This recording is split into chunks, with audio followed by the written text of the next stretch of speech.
we just wanted to say a massive thank you to our podcast sponsor, Kevin Murphy, distributed by Ozday, and thank them for being the most amazing brand partner for Salon Rising. This brand is truly incredible and we are so excited to work alongside you. Welcome back, lovers. On this episode of The Inner Sanctum, we took a tangent. Honestly, it went on a journey. We started talking culture, we finished talking culture, but we went to a lot of different places in between. This is just a journey of life, really, and growth, and it's just the two of us, and I know you're going to love it. So sit back and enjoy. Thanks for listening. Welcome back. Salon Rising, the podcast. Hey, Sam. Oh, you changed it. Yeah, I know. Apparently, it's always been Salon Rising, the podcast. Yeah. We just always say it wrong. So I'm really trying to make a conscious effort. What do you say? What do you normally say? The Salon Rising podcast. Oh, But it's not. you normally say welcome back to the Inner Sanctum. Oh, well, we can do that. Let's do that. Ready? Welcome back to the Inner Sanctum, lovers. Hey, Sam. Round two. How are Aren't you? we also meant to say Salon Rising, the podcast? Oh, no. It's too much. If I'm honest, I'm going to pre-record something that goes before this anyway, so it'll be fine. Okay, welcome back, lovers, Yeah. to the Inner Sanctum, otherwise known as the Salon Rising. No. No, otherwise Salon known Rising, as Salon Rising, the podcast. Woo! Woo! There we go. Yeah. Whoop. There it is. How are you? I'm good. Yeah.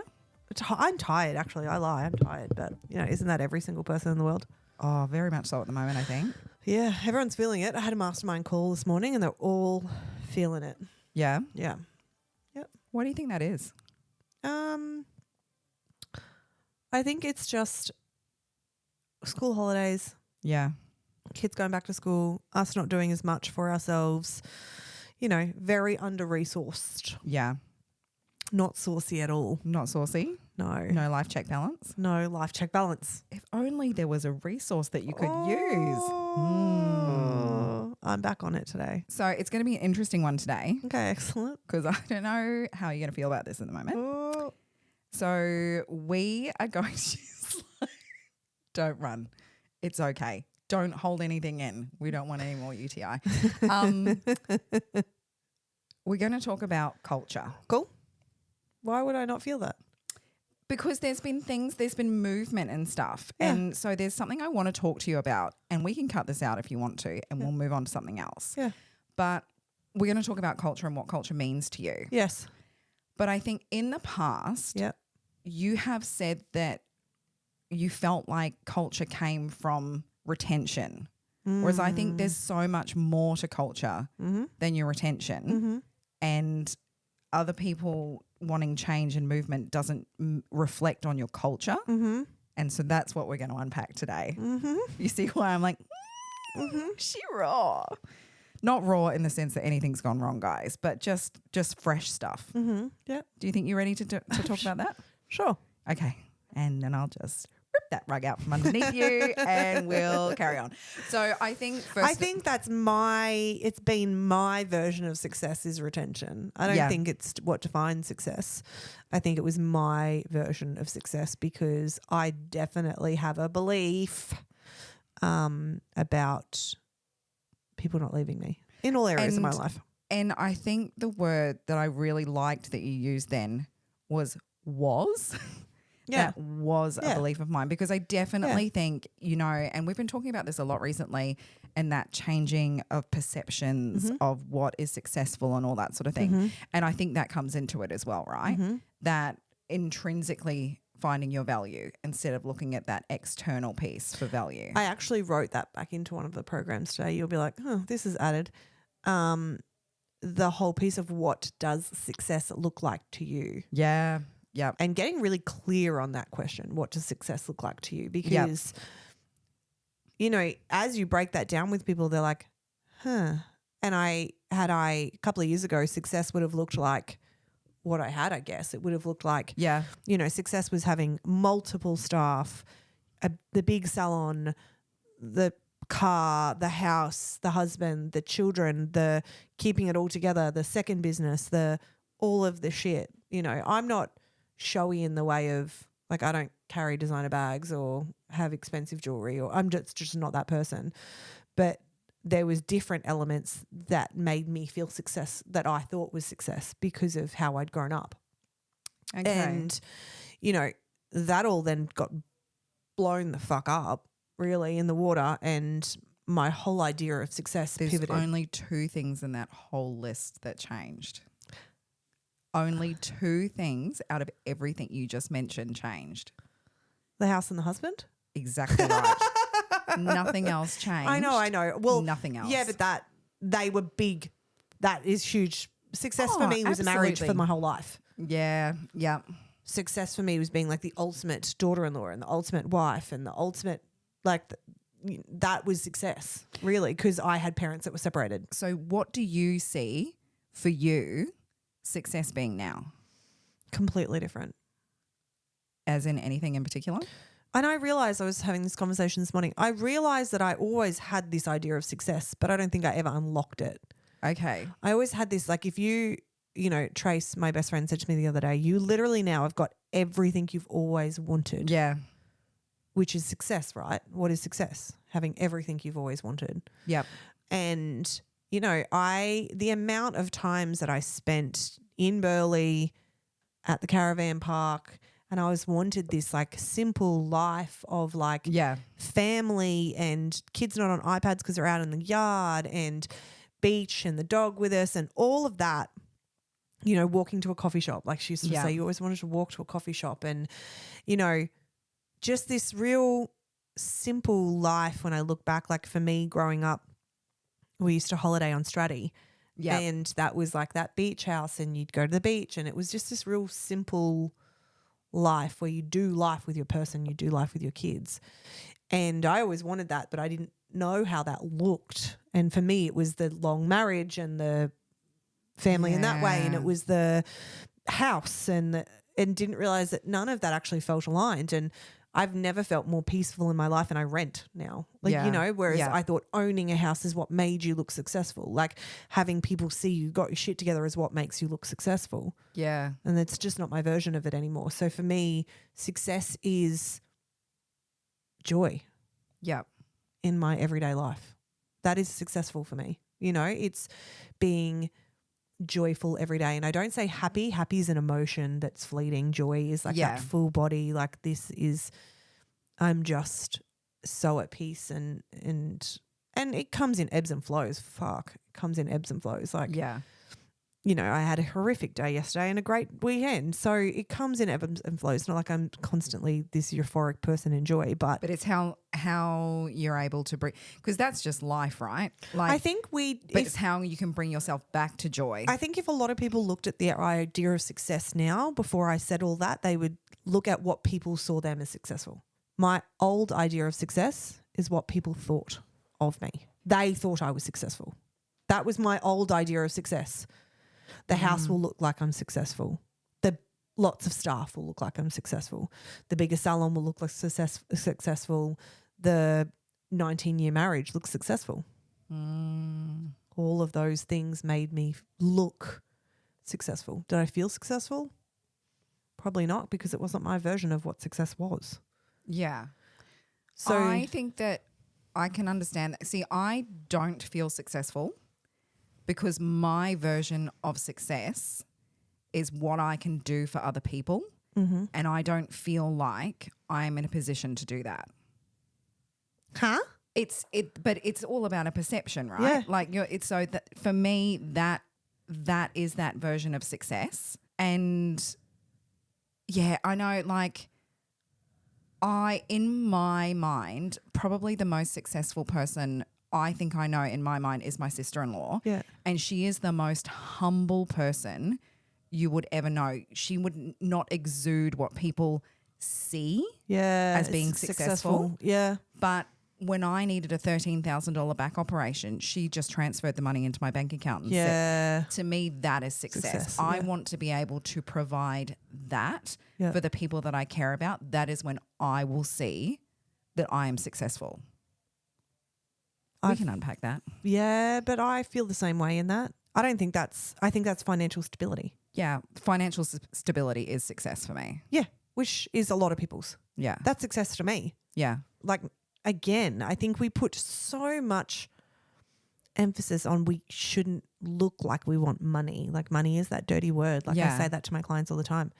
If you're wise because you want money to live your best life, then cool, do it. Like, why do we have businesses, guys? To make money. Yeah. Yeah, exactly Like, right. literally, why do we need to make money? To support our lives. Full stop. If the business doesn't make money, that's a fucking bitch. Yeah. It's like trying to, drag a horse up a hill. Like, it's financial. There's nothing wrong with success feeling like financial freedom rather than stability. Stability is what you've got now. You've got financial stability. It's financial freedom. It's the choice. It's to be able to spend money, not in a careless way, but it's being able to just drop it and not think about it. Yes. And know that you can support. Yes. Yeah. It's that, especially in those supporting situations, like, it's fine. Yeah. Don't even worry about it. Yeah. That is, It's so interesting. Everybody's got their different definition of success, right? Yeah. We took that on a tangent, but I like it. I like where it went. Yeah, it's a big thing for me. I think it's really, like, it comes back to that whole, like, idea of your purpose. But also. And your idea of success. On the idea of, financial freedom, there is another big one that you forget that goes on that, and that's time freedom. Yeah. Like, you could be as successful as you wanted to be financially, but if you're working 95 hours a week and you don't see your family, then is it really success? Yeah. If you're hating what you do but you make shitloads of money, is that successful? Yeah. Because you've got loads of money to give to whoever you want.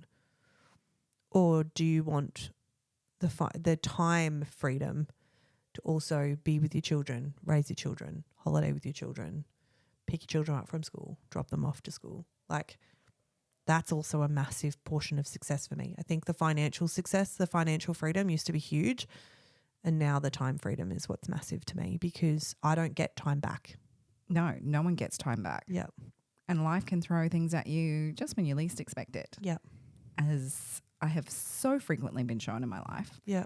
So with that, on the other side, things start to ease because I am not defining success as people being with me for the longest.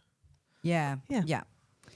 So because, as I said earlier, and it's something that has sort of like sat with me because it's like, I don't think that is what defines your culture. I don't think that is proof of your culture because your culture is what's in your walls. You know what I mean? And that's not changed by people going on a different path. I think the reason why that used to be the version of success is because I fought really hard and almost to my detriment at many times. Yeah. To give so much of myself that no one would leave me. Yeah. And see, that's definitely something we talk about when we talk about culture, right? Mm-hmm. It's that whole overgiving. But I think one of the things that you nailed with learning about culture and how you've developed culture over the years is that understanding those icky moments because you got to know the people that you were dealing with better, therefore, and allowed them to know you more, therefore everyone sits more in gratitude and everyone feels more comfortable with how things are running. Would you agree? Mm-hmm. So when you... Communication's also fucking massive. Oh, exactly. Exactly. Yeah. And I think for me in the last 2 years, it's very much been about leading my humans to lead themselves. Yeah. And me trying my best not to mother them and them not needing to be mothered because that's huge in this. That's huge when you're a boss. You just, a lot of the time you can, it's just like people are like, oh, I don't like this. This person said this to me. I'm like, have you had a conversation with them about it? Like, whereas I never used to do that. I used to always try and Band-Aid it and make it better for them. Whereas that's not teaching our team anything. Yeah. I need to teach them how to have conversations themselves so that we can encourage and teach growth. Yeah. So, yeah, it's definitely an interesting ride. Yeah. Yeah. Because if we talk about your journey into this kind of thing, let's look back to the overgiving time, right? So what do you think the driving force was there? Do you think it's just that fear? It was 100% underlined with fear. Yeah. And also for me, I have a massive people pleasing Did you just climb out of your own bed? Oh, excuse me. Did you just climb out What of are your you own doing? Did you just climb out of your bed?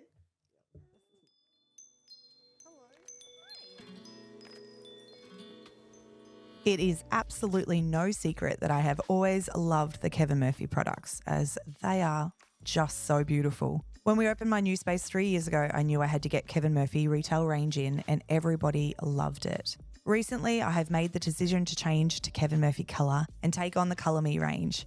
We had already been using the lighteners in salon for some time and loving them, so this just felt like a really natural step to go all in with Kevin Murphy.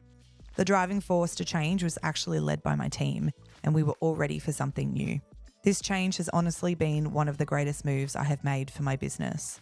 The onboarding process was so seamless, and we have felt so supported by our rep and our tech support, and the results that we are getting are amazing. The condition these colours provide is truly exceptional, and my team is loving it, and so are our clients. If you have been thinking about making the move, or if you're just interested in what Ozday and Kevin Murphy have to offer, then please click on the link in our show notes and reach out. You will not be disappointed. This is how we get these things done. In between the other things. Guys, in that little brief break where I stopped, it was because my son crawled out of his cot, came into my room and opened the door to see us. So if anyone's watching on this video, we got a little curly head sweet guy lying on my chest. So where were we at? We were talking about I have a massive the people pleasing and also a massive I need, which is interesting as you unpack it. Yeah. I need others to like me. Yeah. And I don't want people thinking badly about me. Yeah. And I am in the fiercest moment of my life that I ever have been, as I'm going through a separation and things are being spewed that are totally and completely false. And I have to breathe into it. I listened to it yesterday when I was at court, and I can say this, I guess it's my story. Yeah, yeah. And, listening to the poison and and I have to just be okay with the fact that this is going out. Yeah. The universe gives us lessons. It was one thing that was massive for me. I always need to be perceived as I was the good boss, and I can't have anyone perceive that differently, because it's a really important part of who I am. And I realized that I have to be the perfect boss for me and not for anybody else. Yeah. I have to be the ultimate boss for me and not for anyone else. That face. Like, oh, it's my Nessie. So cute. So I think for me, I just have to keep doing who I am as a boss. And I know that I'm a great boss. Yeah. I know that and I think this is really important, guys, because even as we do this podcast, I feel like I break down more shit of myself. Like, you're like, oh, I saw that happen when you just said but that. you did the same thing when I spoke to you about success, right? Yeah. As we speak out and as we journal and as we work on stuff, we're like, oh, I see that. Yeah. That definitely, I know that I'm a good boss, just as I'm a good mum. Do I always do it right? Absolutely not. No. Absolutely not. But do I have to trust the decisions that I make and be okay with them? Because I do question myself. And I think we were talking about this today in the mastermind call. I'm like, we always question ourselves. The noise is, did I do enough? Yeah. Am I being enough of a leader? Am I not there enough? Are they thinking I'm not there enough? Actually, I don't think about my team anymore. I worked on that one. But do I need to be there more? Do I need to be on top of things more? And I think sometimes we have to be okay with the fact that we've put so much work into our businesses and so much work into how we're running things and so much work into ourselves that our businesses also need to be sustainable while we need to work on ourselves personally. Because absolutely, my life has shifted so dramatically that my whole purpose used to be my business, and it's just can't be that anymore. So I've worked really hard to make sure that the business is sustainable, so that right now I can work on myself and my family. I think too, it's that, have we spoken about the 4 agreements? I don't know. We're obsessed with it though. That's probably something we'll talk about at another stage. It's actually tattooed up my arm from my dear friend sitting to the left of me here.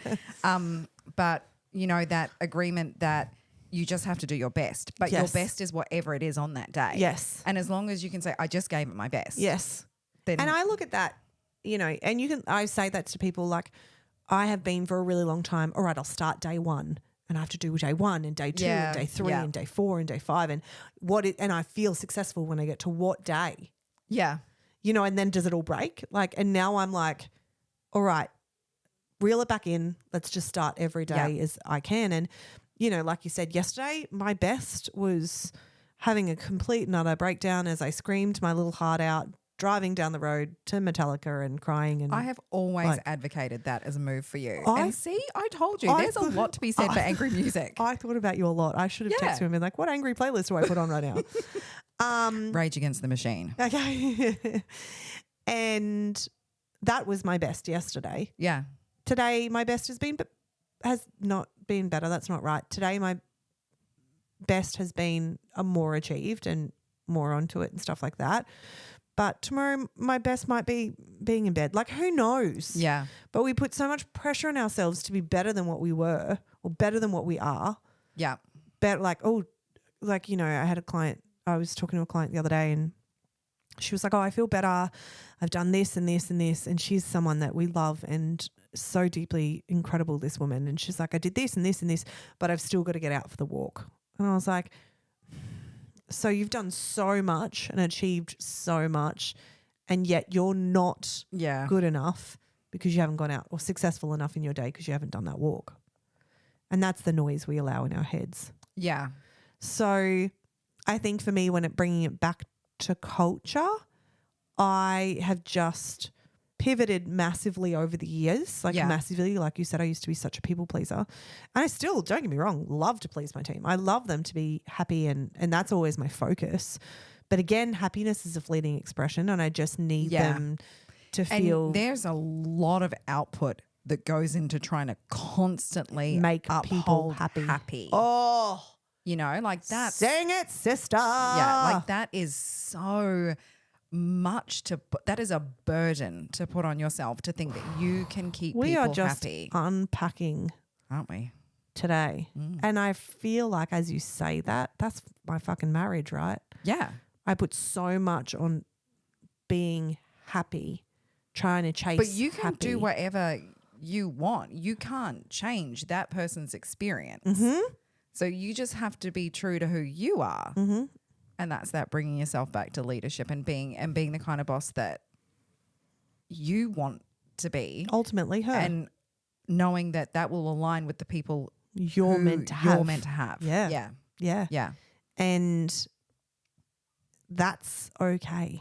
I think that's the thing too when we when we work into culture and stuff like that with people, it's really understanding that this is not a fix-all. You are not going to work on your culture and then it's always going to be good. There are always things going up. You can have a positive culture and something can still go wrong. All the fucking time. It's that. But there's definitely... You can't keep people happy. It's not your job. Yeah. People have to keep themselves happy. Yeah. You cannot keep people happy full time. It is not your job. You can work on your culture 100%. And I think culture, if I look at it, is you and you working on your shit. Yeah. And it's interesting too. I think whenever we have people working on culture, those people that as soon as they start to think, I'm going to work on the culture of my business, and they have someone in their head they're like, oh, that person's not going to, like, that's just not the person for you, right? Like if you can think that straight away, because the people who are for you will be really excited about the journey that you're going to take them on. So we had a conversation I had the conversation with a client, and there was a staff member that she knows needs to move on, but she just couldn't make this decision, right? And she was like, oh, I don't know, and I really love her, and, you know, I'm hoping she can change, blah, blah, blah. And I was like, yep, cool. Anyway, I made her do a meditation on what your life looks like. And so this whole conversation, it was like, no, you know, I'm going to do this, and yep, she'll change and things will be better. And then I did this meditation with her on future, and she got off. She was like, I've never got so much clarity, and yeah, it's right. It's time for her to move on. Like, I love her as a human, but it's not aligning with the business anymore. And it can be on the other side too. And that's what's hard to take as an owner. And I look at that now, like I've had a staff member leave who I love deeply. And you come to that realization that it's not about me. It's not. It's not about me. Exactly right. And I think when you get to that, everything just feels peaceful. Yeah. Like, you know, she left in a really great way and it felt really beautiful, and her and I are still really close friends. And I'm friends with every single person that's ever left my salon. Yeah. Ever. Every single person except for that 16-year-old that stole from me when I'd had the salon for 3 minutes. Yeah, she was a dick. I'm friends with every single person that's left my salon and would be there for them in a heartbeat. And I know it would be same in reverse. I talk to everybody that's left. I would support everybody that left. So for me, that's the true version of success. Yeah. Is, did I lead in such a way that these humans always want me in their life? Yep. Was I always the perfect boss? No. I think it's really important for you to say, though, that you still have those moments where you go, I had it yesterday. I know. And then you come back to, it's not about me. Yeah. So it's not like it's, I know. Like, I had it yesterday. still, yeah. I screamed in my car for a really long time. Yeah. I had it yesterday. I'm always going to have it because the really beautiful thing, though, is, and that's the same with like the joy, right? It's just coming back from it. You know what I mean? And having that. I would sit there for like a week. I know. I sat there for like half an hour. And I think it's the same thing when it comes with clients leaving. Like, that's just as hard. Like, I used to take that. I didn't have reviews on for so long. Yeah. Because I was terrified that someone would write me a bad review. Like, I was, you know, I just think I could never, ever be like, my page is on private now, my personal page, my Samara page, and that's fucking raw. Like, I realize I'm going pretty raw lately, and some people like it and some people don't. And I just don't care because it's just. Well, that's yours though. It's mine. But if that was open, anyone to if that was open and people were making comments, I would not survive. Like, I'm not the type of person that could be a influencer. That's so interesting because you're really open about what you share. Yeah, but my page is private, so I feel like people aren't going to come for me. Yeah. Because they're choosing human design. They're inviting me in. Yeah. By following me. But that applies to everything. This is the thing that we've got to remember. This is an invitation. Mm-hmm. Like, it's just an invitation. People don't have to accept an invitation. You know? Mm. Yeah. So I don't know.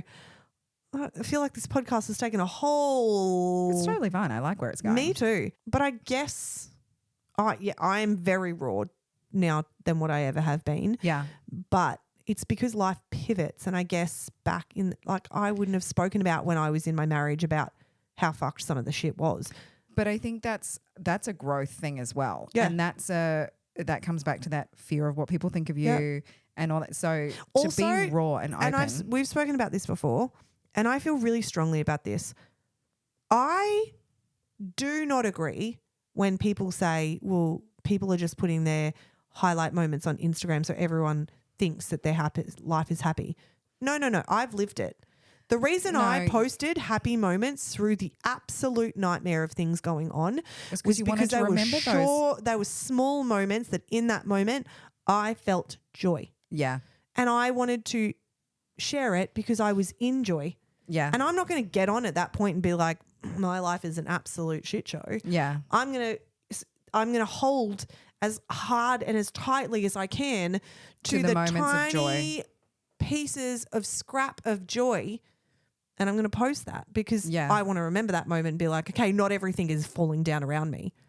Whereas it's funny now when I post, I post stuff all the time. Yeah. I speak about Lee, for anyone that doesn't know, my partner. I speak about him all the time.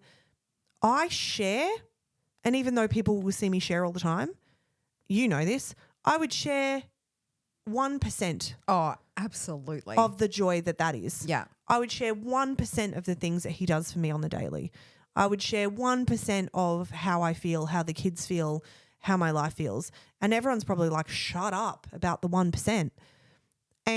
But I also found more than ever, it was really important at my age, at 37 with 3 children, I found it so important to also be sharing the other side of this. Yeah.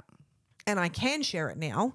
because I'm not in it, I found it really important to share the other side of this because of the fact that it is not all roses, and other women that are out there right now need to know that they can. Yeah. Yeah. They need to see the heartache and the hard, but then that's why I share the joy too, because so many women have said to me, you have given me so much hope. And I follow a woman, her name's the real Nicole, someone like that. Oh, Trace put me onto it. The real Anna Nicole. I'd have to look it up. Trace put me onto her because she had been through a relationship and then got into a really abusive relationship. She's a coach, and got into a really abusive relationship and then got out, and then is now with the most amazing man. Yeah. And she's like, he's my king and blah, blah, blah. Anyway, Trace put me onto her when I was single, and I kind of was like I didn't know how to feel about it because I was like, I don't think this is real. You don't think it's possible? I don't think it's possible. Interesting. And then now I understand it's completely possible. Yeah. And she's a single woman, he's a single guy, no kids. So I'm like, again, you have the noise in your background of going, I have 3 children.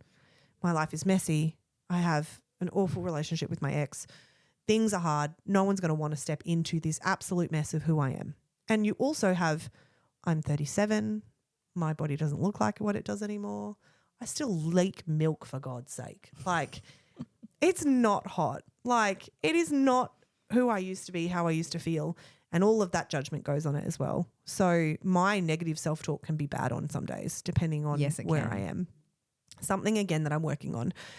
And so the fact that I have met this person so organically and he just showed up and, again, was very strong in what I wanted, and lots of journaling, lots of vision boarding, lots of all of the things. But that's that clear picture about, like, this is the same thing that we talk about with your business, with your life. Like, you have to be clear about the people that you're bringing into any aspect of your life, be it your home. We spoke about this today or because your business. One of my clients wants a new manager. Yeah. And I said to her, she's like, oh, I'm still can't find them, blah, blah, blah. And I was like, I don't think that you're actually ready for them. I was like, I don't think you're actually ready to hand over the reins. And also, do you know what you want? She's like, yeah, I've written it down in the ad. I'm like, nah. What's this person feel like to you? Yeah. So I started to read her a little bit of what I'd written when I wanted to find someone. Not when I wanted to find someone. When I was actually in my marriage, a coach said to me, write who your ideal husband is without the preface of it being him. Yeah. And you've got to be okay with that because it may change, because you're feeling so broken about things that it may not be. You might write all this down and you might get out of your marriage and meet someone else. Yeah. In my mind, that was an absolute hell no. That was never going to happen. So I said to her, like, and I wrote him and he's come to life in the way that she said it could possibly happen. And I could have fought against that and never found the happiness that I found. And I said to my client today, sit and write what you want out of your manager. Like, write, I want to find my person who just wants to help me. Yeah. They just want to support me. The way you feel when they support you. Yeah. What they're that support happy when they looks come like. into work, and they're just joyous when they walk in, and nothing's a drama. Everything is easy. Everything's not an issue. Like, the team love her. She's just peaceful. Like, what does that actually look like to you? Yeah. And write her down. Write them into life. And she was like, wow, I'm going to do that. One green eye, one blue. Yeah. Practical magic. Practical magic. Definitely practical magically to an inch of his life.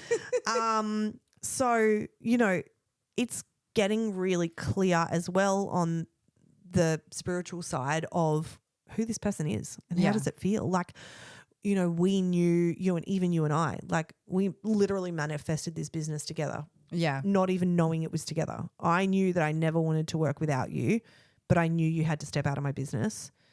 And you knew you wanted to always be able to write, to have flexibility, to feel ownership over something, like, and you didn't know what that looked like. And then Salon Rising just literally came to life. And I'm not even in Salon Rising that often. It's all Jen and Rich, guys. They talk like an hour a day. It's ridiculous. We really do. Yeah. Richard said yesterday he talks to me more than his wife, and I would attest that I probably talk to him more than my husband. And I don't talk to either of them much at all. Last night I did laugh. I was conversing with you in 3 separate conversations. So in a one-on-one conversation, in a group chat conversation, and in a work conversation. It's like beep, beep, beep. It's like it's all you, like all coming in the I didn't even realize that because I'm so used to it. And then probably on the Swelfies chat. Yeah. And then in the book club chat. In all the chats. Hey, going back 1 second to the rawness, I want to know what your opinion is on this because I love how raw and open you've been on stuff. I think that it's been so powerful for people to see your journey.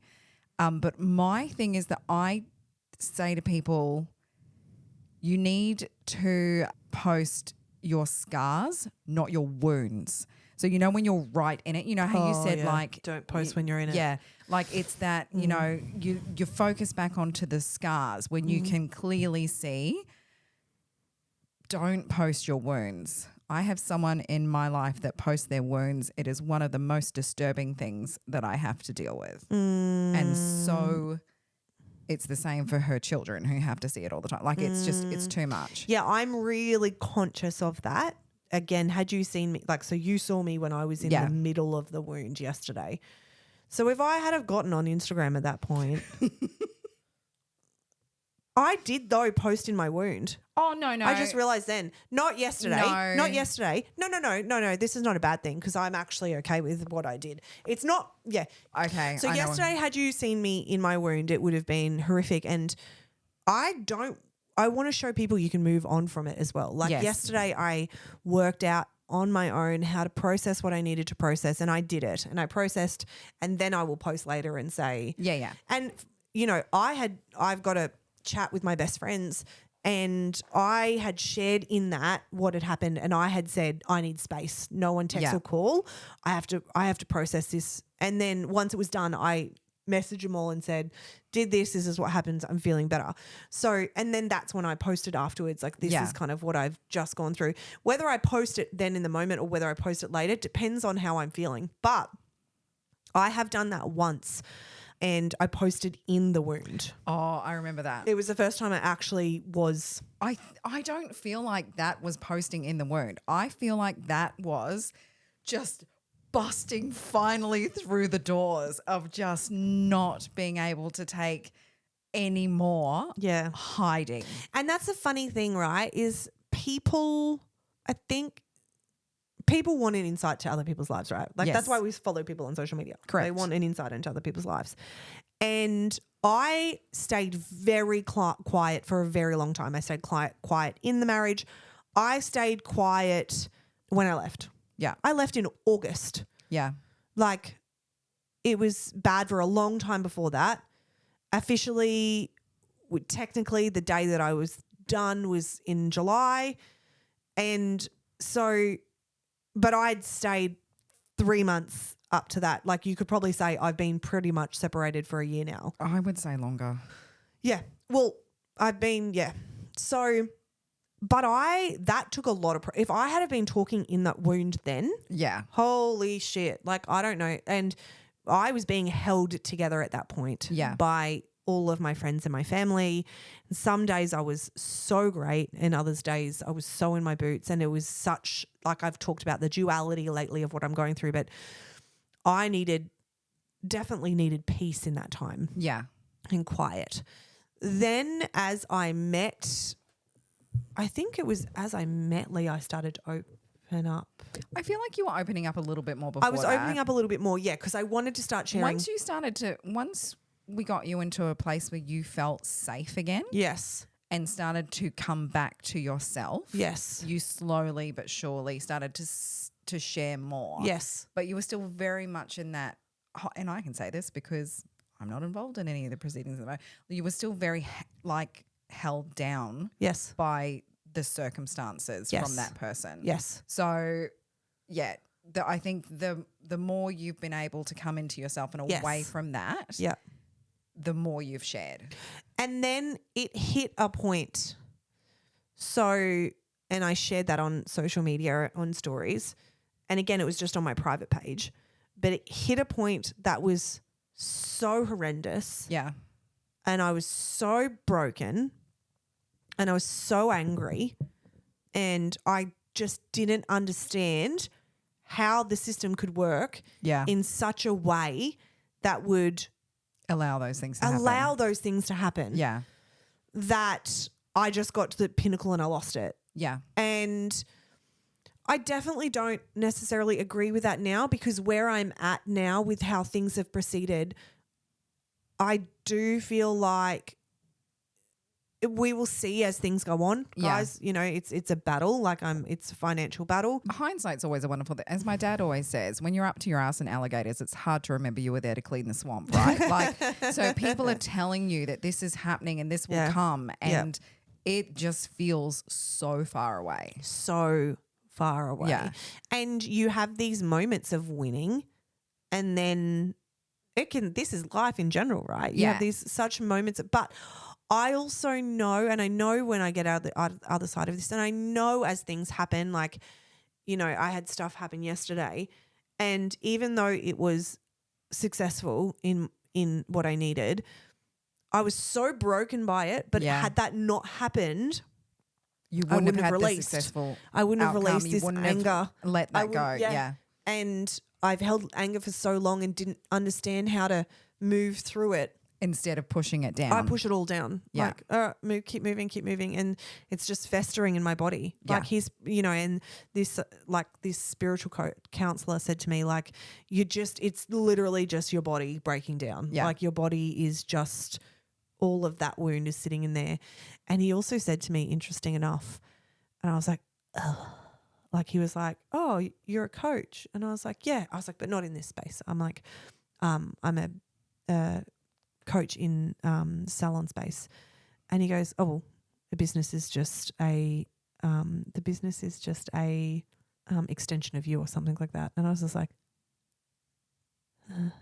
it was like oh, yeah. And I know that, like, I know that Salon Rising is an extension of the three of us. I know that but I think as well as that feeling like it hits, it's also why I'm talking, because it is an extension of me, and there are so many women out there that are feeling so lost. Yeah. And the amount, like, so that night I went real raw, and I was just like, I just went for it.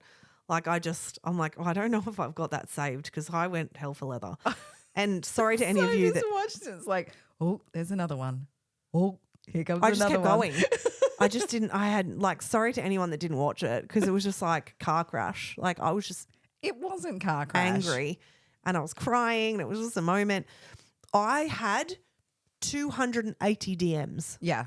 I still haven't responded to them all. The coolest thing about it now is people are responding on another story. I see their above story of what they responded to me, because it got too loud. The noise got too loud afterwards. Like, and it was incredible, but it was just too much. Like I was like, I can't respond to all of these and live my life. But so many people felt heard. Yeah. I've got a friend going through this. My sister went through this. I am going through this myself. I've just gotten out of this.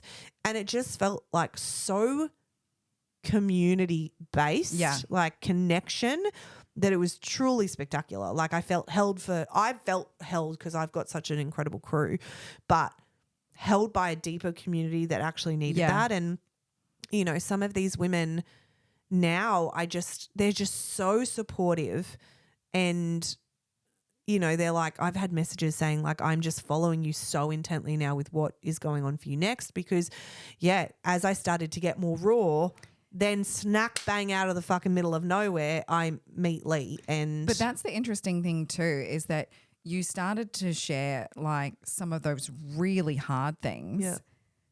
But at the same time, that's when the joy was coming, and you've started to share that joy as well. And I think that's really nice, you know, like we say, the duality. You can see both aspects of that. Yeah. Because I don't know if you hadn't shared that really tough moment, if you would have been so open to share the joy you're in now. Like I don't think I would have unlocked it. Yeah, agreed. I don't think I would have either, because I would have felt like people potentially were judging the other side of that. It's mine. It's my shit. I know. But I guess Oh, look, it's not actually my shit. I do know that was happening. I know of people, of friends, of family that I was triggering with what I was posting. Like, I actually know that. But it actually does not faze me. Doesn't have anything to do with you. No, it doesn't. It's to do with them. Yeah. Yeah, 100%. Yeah. And I remember when I posted about Lee for the first time, I was like, I'm going to do this. Like, I knew that I was going to post him, and the first post was just our hands. And then we went to Sydney for the weekend, and then I posted about him when I got home. But I actually did a post first, pretty much just saying, like, everyone has a perception of things and no one actually knows the truth behind it. And at that point, I have never in my life had conversations with anybody like I have with him. Like, and for anyone that was like thinking like, oh, she jumped in there fast, never in my life have I had conversations like this. Like, I have not been as real and as raw as I am with him. There's like nothing off bars. I agree with that. I feel like there's a part of that statement though that makes it sound like you feel like you have to justify that to people, which you don't. I absolutely don't. No, I don't. Because, but true. But for me, I was very landed in my decisions before, like, and I don't just make these decisions on my own, and I can quite happily say that. Yeah. Like, I am checking in with my friends, with my family. Yeah. Like, because I don't want to be that person that rushes in and then fucks it up. Like, that is just rushing in because they want to feel that joy, right? Yeah. So there was many conversations at one point, like, my best friend was like, why are you not going all in? And it was like that fear of being judged because it feels fast. And for other people, not for For you. other people, but not for me. But it is fast in hindsight. But not for me. Not when I'd been in a relationship for 19 years and I've never experienced these things. And also, I literally wrote him down. And if that didn't align, I knew that I would never be in a relationship again if they didn't have everything I wrote on 5 pages. Yeah. So I'd already confirmed to myself that this was the correct decision because I'd written that person 2 years ago. Yeah. But I also then was super conscious because I've got 3 babies of when does that feel right? And even for me, it's been so fucking beautiful because I have a big group of friends and family, and not once has any of my friends or family questioned my decision on this. No. Not once. No.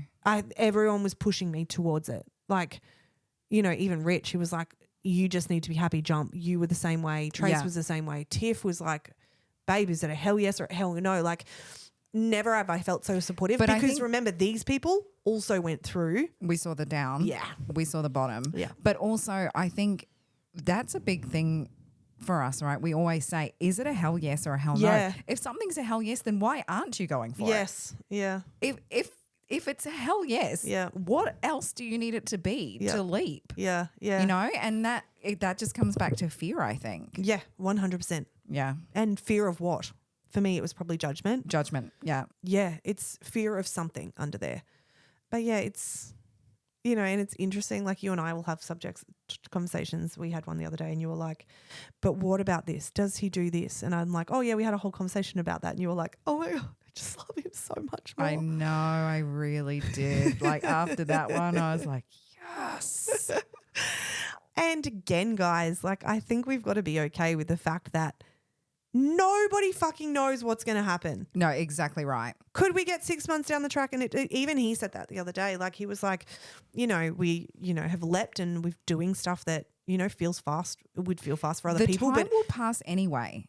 It's your choice what you do with it. Yeah. But if it doesn't work out, it just doesn't work out. Yeah.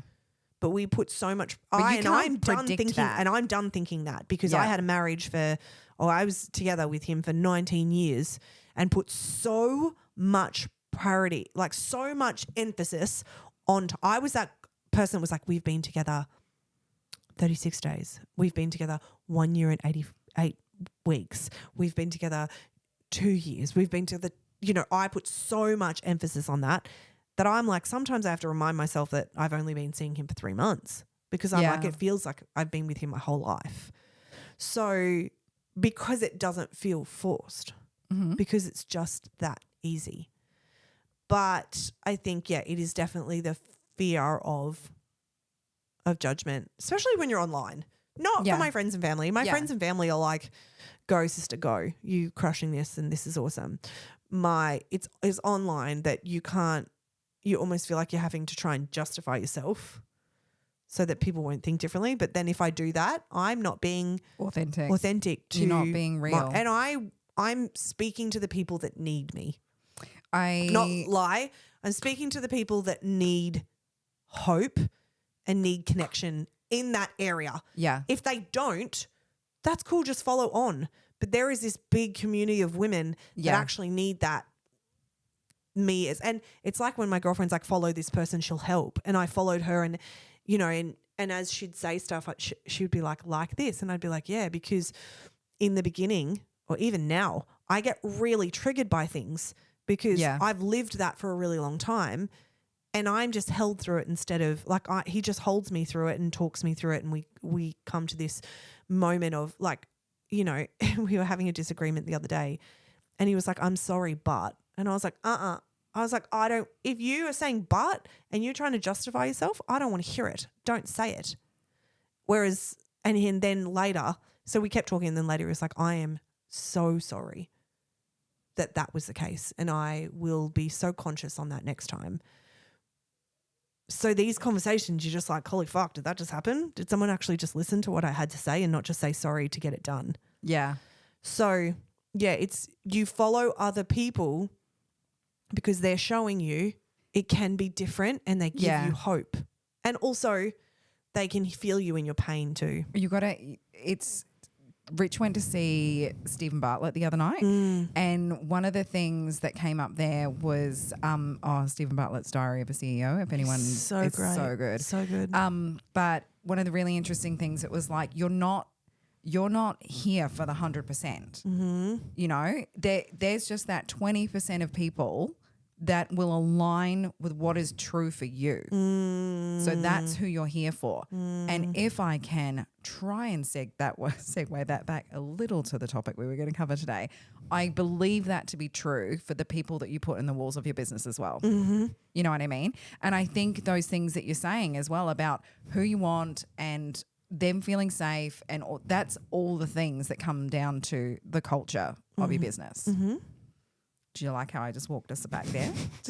We took a little journey. We're doing this because Richard we went over a hill and down a hill. We crossed a stream. Richard's like, we stood on the bridge and threw a few rocks. Richard's like, can this podcast be about culture? And we're like, yeah, sure. Guys, confirm to Richard, we said culture at the beginning and culture at the end. We did. We did. But no, I feel like we've tackled some stuff in that. I do think so. I think that the topics we've talked about really speak to the journey that culture has taken you on. Okay, let's also – what's the time? 3:05. Okay. So quickly, one of my biggest values – yes. So values go into your culture. Yes. Right? One of my biggest personal values – we'll segue this back in – is safety. Safety, communication, connection. Let's just go with safety first. Yeah. I feel really safe in my business. Tell me you're my best friend without telling. These are the values that you. I'm like, yes, all of them. Correct, Jen. Yes, you do feel really safe in your business. I feel very safe in my business, in both. Yeah. So that's not always going to be the case because in life we're not always going to feel safe. No, and you have to push the edge of safe to take a leap, to do something scary, to move and grow. Yes. Yeah. To make yourself feel safer. Like for me, it's safety. Other people, it's not necessarily safety. But for me, it's safety. And I feel safe in my business. And if I do feel a little bit unsafe, I go in and confirm that I feel safe again because that's generally my own stuff that's coming up and flaring up in the noise.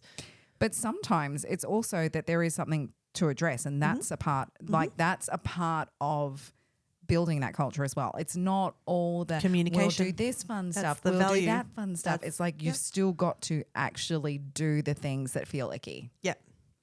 100%. And I know when my team is aligned, like last Tuesday night, I said to the girls that week before, like, I miss hanging out with you guys. And they were like, let's go out for dinner on Tuesday night. So they'd worked all day and they were about to work all week. And they were like, let's go to Bonita on Tuesday night. And all of us went to Bonita and had this like beautiful dinner.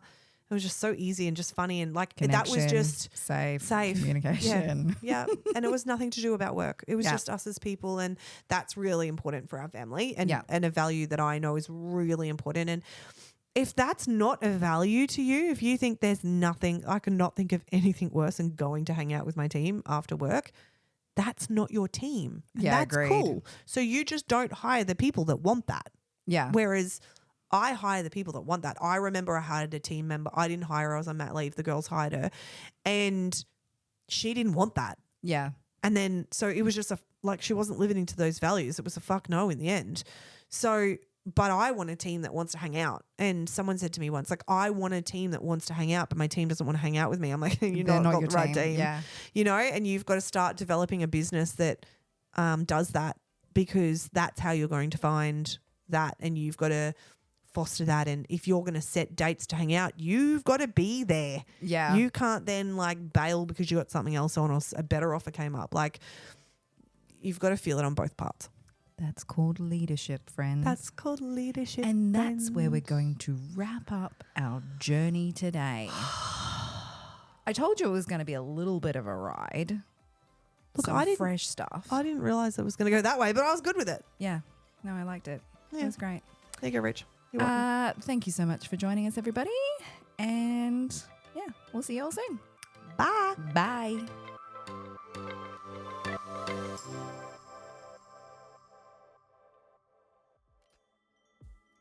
Ozday is showing the love to Salon Rising listeners with some incredible offers. Head to ozday.com/salonrising and find out how Kevin Murphy and Ozday can help your business rise.